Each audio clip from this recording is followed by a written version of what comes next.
Hello guys, welcome back sa aking channel. Ayun, for today's video. So, pag-uusapan lang natin since April 1 na 2024. So, may mga pagbabago pag umuwi ka ng Pilipinas. So, yung A-Travel Pass guys is maka-register na kayo sa ginawa ng government, yung e-gov.ph. So, doon na kayo mag-register na yung A-Travel Pass. So, dapat kompleto, dapat tama, tsaka yung mga details nyo po kailangan na sakto.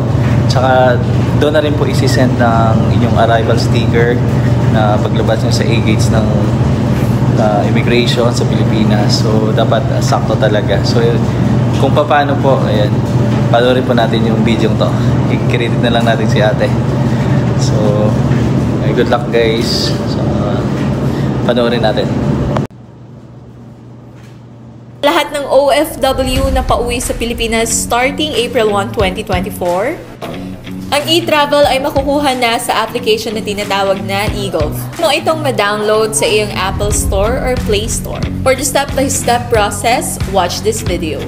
Once you download mo na yung eGov, punta ka sa app to register your account. You can use your contact number, but I use my email address details. May marireceive ka na OTP sa email mo, so ilagay mo lang yan upon registering your account. Here, I created my 6-digit MPIN, so i-re-enter mo lang ito. Congratulations, you have successfully created your account.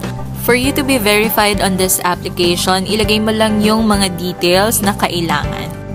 So, to get your e-travel, punta ka ulit sa eGov, and then makikita mo yung travel na logo. Click mo lang yung yes, and then maproproceed ka na sa e-travel details, and then you need to register 72 hours before your flight.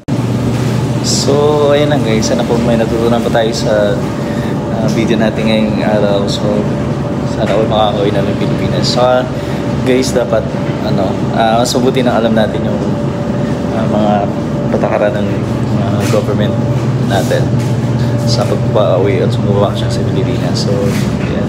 Ngayon guys, naglalaba ako kasi day ko tomorrow.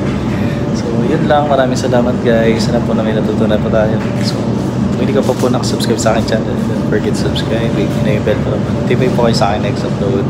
So, bye-bye guys!